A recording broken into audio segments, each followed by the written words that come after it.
Dibaca panjang, perhatikan media gambar di layar.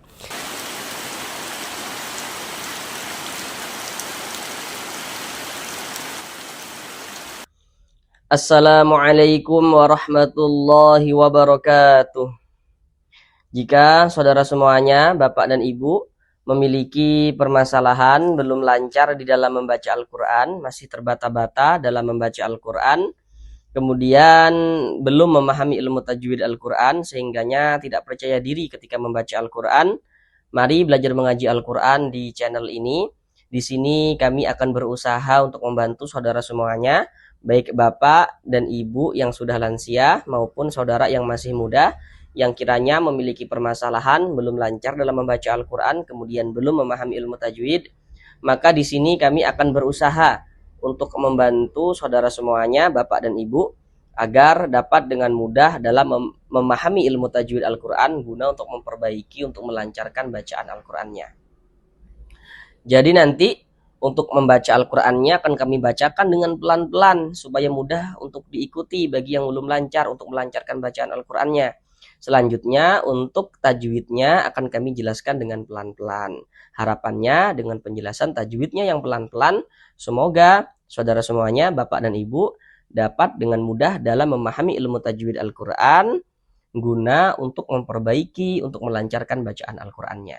Jadi pada intinya kalau kita ingin bisa segera lancar dalam membaca Al-Quran, maka tentulah kita harus rajin-rajin, konsisten setiap hari menyempatkan waktu bersama Al-Quran, membuka Al-Quran dan membaca Al-Quran. Kemudian jika bacaan Al-Quran kita ingin baik, jika kita ingin memperbaiki bacaan Al-Quran kita, maka tentulah kita harus rajin-rajin konsisten setiap hari mempelajari ilmu tajwid Al-Quran dan juga memahaminya. Oleh sebab itu, kami di sini berusaha menyajikan video pembelajaran Al-Quran dengan penjelasan tajwidnya yang pelan-pelan supaya untuk mudah dipahami oleh Bapak dan Ibu saudara semuanya. Selanjutnya kami senantiasa mendoakan semoga saudara semuanya, Bapak dan Ibu, diberikan kemudahan dalam memahami penjelasan ilmu tajwid yang kami sampaikan nantinya, diberikan kemudahan dalam berusaha untuk memperbaiki dan melancarkan bacaan Al-Qurannya. Kemudian kami senantiasa mendoakan semoga Bapak dan Ibu saudara semuanya senantiasa diberikan rezeki yang berlimpah dan barokah, sehingganya dengan rezeki yang barokah tersebut semoga nantinya kita bisa menjadi seorang ahli sedekah, dan juga dengan rezeki yang berlimpah dan barokah tersebut semoga nantinya bisa beribadah umroh dan haji ke tanah suci Mekah. Amin amin ya rabbal alamin. Baik, mari langsung kita mulai belajar mengaji Al-Qurannya. Marilah bersama-sama kita lanjutkan kembali belajar mengaji Al-Quran dengan penjelasan ilmu tajwidnya yang akan kami jelaskan dengan pelan-pelan. Harapannya semoga dapat langsung bisa dipahami ilmu tajwidnya supaya dapat membantu saudara semuanya, Bapak dan Ibu, dalam memperbaiki, dalam melancarkan bacaan Al-Qurannya. Jadi kita sekarang masuk pada surah Al-Waqi'ah ayat yang ke-60. Jadi seperti biasa akan kami bacakan terlebih dahulu dengan pelan-pelan supaya mudah untuk diikuti saudara semuanya, Bapak dan Ibu. Bagi yang belum lancar ya, bagi yang belum lancar silahkan diikuti bacaan kami supaya bisa latihan begitu untuk melancarkan bacaan Al-Qurannya. Baru setelah itu sama-sama kita pelajari ilmu tajwidnya dengan pelan-pelan. Mari kita baca bersama-sama terlebih dahulu dengan pelan-pelan. A'udzu billahi minasy syaithanir rajim.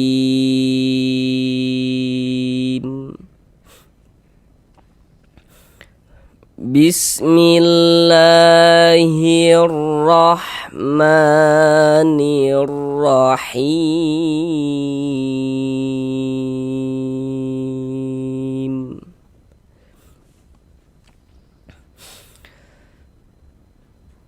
Nahnu qaddarna bainakumul mauta wa ma nahnu bimasbuqin.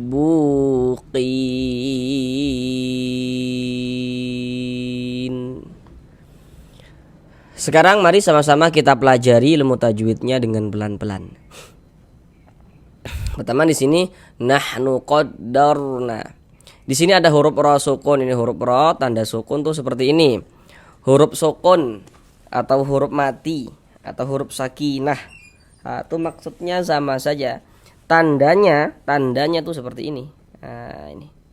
Nah, jadi kalau kita membaca Al-Qur'an, apabila kita menjumpai huruf ra sukun atau huruf ra yang mati, nah kemudian sebelum huruf ra sukun atau sebelum itu sama dengan sebelah kanan maksudnya kami itu, supaya untuk lebih mudah diingat. Jadi kalau ada huruf ra sukun sebelumnya atau sebelah kanan ra sukun itu ada harokat fathah, huruf yang memiliki harokat fathah, atau di sininya nih misalnya nih ada harokat dhammah. Harokat dhammah tuh bentuknya tuh seperti ini nih ya. Cuman di sini yang kita temui kan harokat fathah. Jadi huruf ra sukun yang sebelumnya harokat fathah atau huruf ra sukun yang sebelumnya harokat dhammah, maka huruf ra-nya dibaca tebal, dibaca tafkhim, sehingganya pangkal lidah kita ya, pangkal lisan kita itu naik terangkat ke atas ketika kita mengucapkannya. Ditebalkan huruf ra-nya. Qaddarna seperti itu. Kemudian dibaca panjang. Perhatikan media gambar di layar. Di situ ada bacaannya rumus mad tabi'i atau mad asli. Nah, jadi langkah paling awal, paling dasar supaya kita bisa mengetahui panjang pendeknya bacaan Al-Qur'an di mana saja terjadinya mad ya, terjadinya bacaan yang dibaca panjang begitu. Maka hal yang paling mendasar yang harus kita ingat, ketahui dan pahami adalah mengetahui terlebih dahulu jumlahnya huruf mad. Nah, jumlahnya huruf yang dapat menyebabkan terjadinya bacaan panjang seperti itu. Huruf mad itu jumlahnya ada 3, seperti yang kita lihat pada media gambar pada media gambar di layar itu. Apa saja huruf-huruf mad itu? Rumus 1 warna hitam, huruf ya sukun sebelumnya harokat kasroh. Nah itu huruf mad yang pertama. Nah, jadi kalau ada huruf ya sukun sebelumnya harokat kasroh, maka huruf yang memiliki harokat kasrohnya dibaca panjang. Huruf mad yang kedua, yakni huruf waw sukun sebelumnya harokat dhammah. Jadi kalau ada huruf waw sukun sebelumnya harokat dhammah, maka huruf yang memiliki harokat dhammah dibaca panjang. Huruf mad yang ketiga, yakni rumus 3 yang warna hitam tuh, huruf alif sebelumnya harokat fathah. Nah jadi kalau ada alif sebelumnya harokat fathah, maka huruf yang memiliki harokat fathah dibaca panjang seperti itu. Kemudian nanti di dalam Al-Qur'an itu, untuk menunjukkan bacaan panjang, huruf-huruf mad itu bisa ditulis dalam bentuk seperti yang warna-warna hitam itu, yang artinya kelihatan, tampak dari segi penulisan ada huruf madnya. Ada huruf alif sebelumnya harokat fathah, ada alifnya. Ada waw sukun sebelumnya harokat dhammah, kelihatan huruf waw sukunnya. Ada ya sukun sebelumnya harokat kasroh, kelihatan huruf ya sukunnya seperti itu. Kemudian nantinya huruf-huruf mad itu untuk menunjukkan tanda panjang juga bisa ditulis dalam bentuk seperti yang warna-warna hijau itu. Dia tidak kelihatan huruf madnya. Hanya huruf madnya itu hanya dikira-kirakan saja. Loh kok dikira-kirakan? Nanti kalau dikira-kirakan salah perkiraan dong. Nah tentu tidak. Kan dikira-kirakannya itu ada tandanya. Nah, misalnya tuh kayak rumus 3 yang warna hitam. Bisa nanti ditulis dalam bentuk seperti rumus 3 yang warna hijau, yakni ada harokat fathah berdiri, ada alif kecil di atas huruf. Nah, untuk menunjukkan tanda panjang seperti itu. Jadi yang warna-warna hijau itu pada dasarnya adalah sama dengan yang warna hitam seperti itu. Sedangkan ini dibaca panjang, penjelasannya itu terletak di rumus 3 yang warna hitam. Di rumus 3 yang warna hitam, di situ dapat kita lihat ada alif, sebelum alif ada harokat fathah tuh, baris miring tuh harokat fathah. Di bawah harokat fathahnya ada titik-titik kan tuh yang di rumus 3 tuh.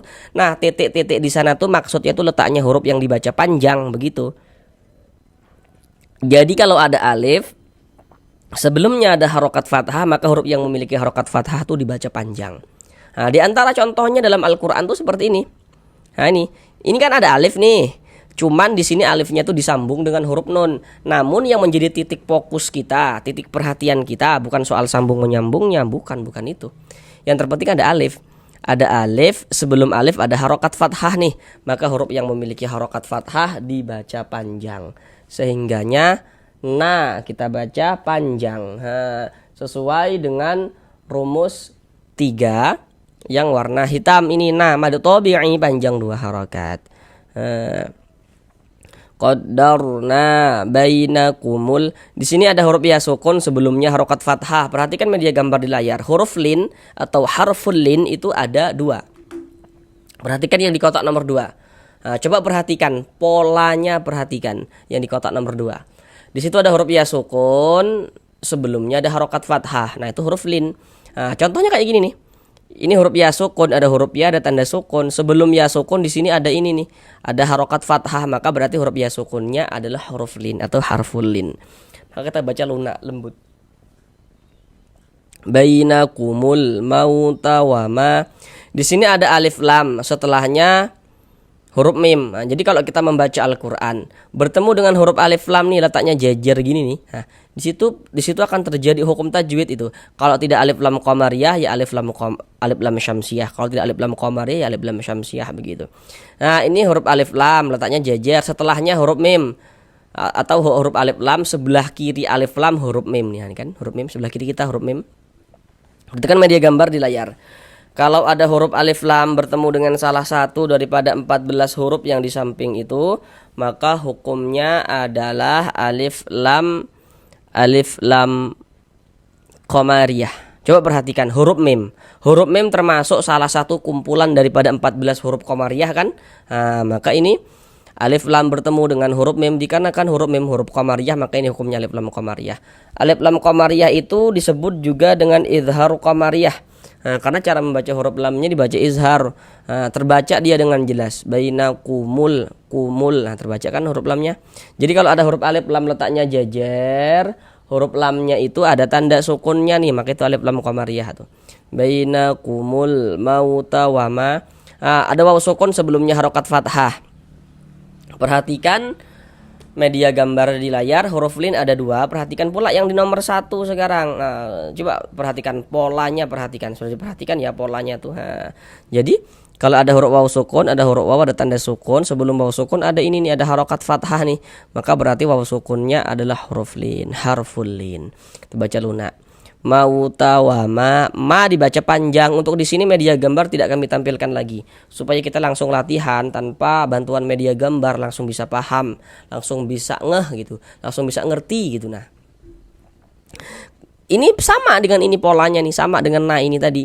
Kalau di media gambar tadi itu di rumus 3 warna hitam, karena di sini ada alif, ini alif nih, alif. Sebelum alif ada ini, ada harokat fathah, maka huruf yang memiliki harokat fathah dibaca panjang, sehingga ma dibaca panjang. Mad tabi'i panjang 2 harokat. Wa ma nahnu bimasbuqin. Bu dibaca panjang. Perhatikan rumus 2 yang warna hitam. Rumus 2 warna hitam di situ dapat kita lihat ya, ada waw sukun sebelumnya harokat dhammah. Jadi kalau ada huruf waw sukun sebelumnya harokat dhammah tuh, di bawah harokat dhammah kan ada titik-titik tuh. Titik-titik di sana tuh letaknya huruf yang dibaca panjang. Jadi kalau ada waw sukun sebelumnya harokat dhammah, maka huruf yang memiliki harokat dhammahnya dibaca panjang begitu. Contoh dalam bacaan tuh seperti ini. Bu ini ada waw tanda sukun, sebelumnya ada harokat dhammah nih, maka huruf yang memiliki harokat dhammah dibaca panjang, sehingga bu dibaca panjang. Mad tabi'i panjang 2 harokat sesuai dengan rumus 2 warna hitam. Buqin, qin dibaca panjang. Ini namanya mad arid li sukun, namun pada awalnya namanya mad tabi'i. Kenapa kok bisa menjadi mad arid li sukun? Perhatikan terlebih dahulu rumus 1 warna hitam.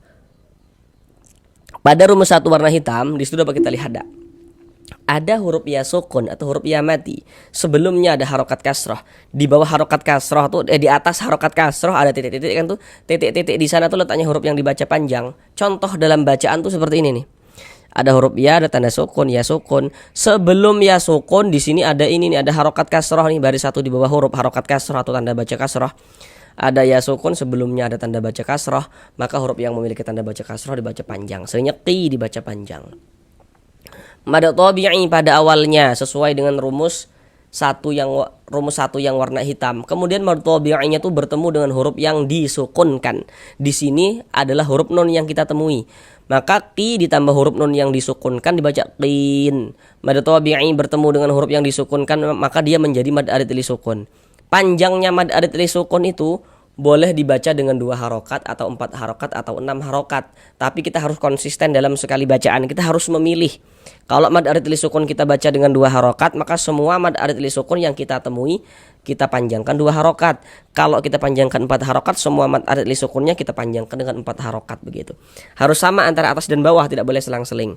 Huruf yang kita sukunkan huruf nun. Ini kalau kita berhenti di huruf nun kita baca qin.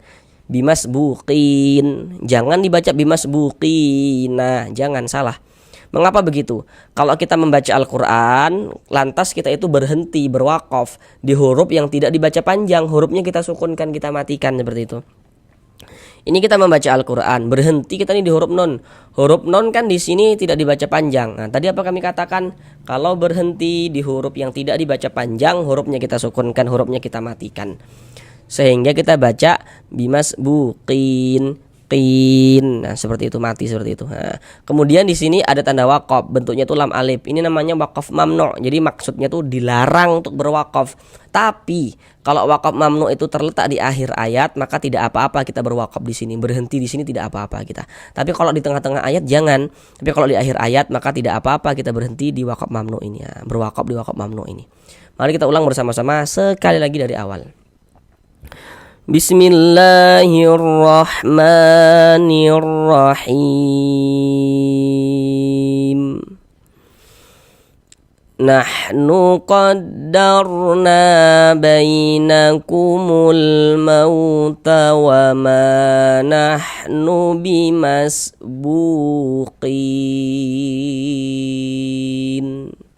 Sampai di sini belajar mengaji Al-Qur'annya. Sampai bertemu di pembelajaran yang berikutnya. Assalamualaikum warahmatullahi wabarakatuh.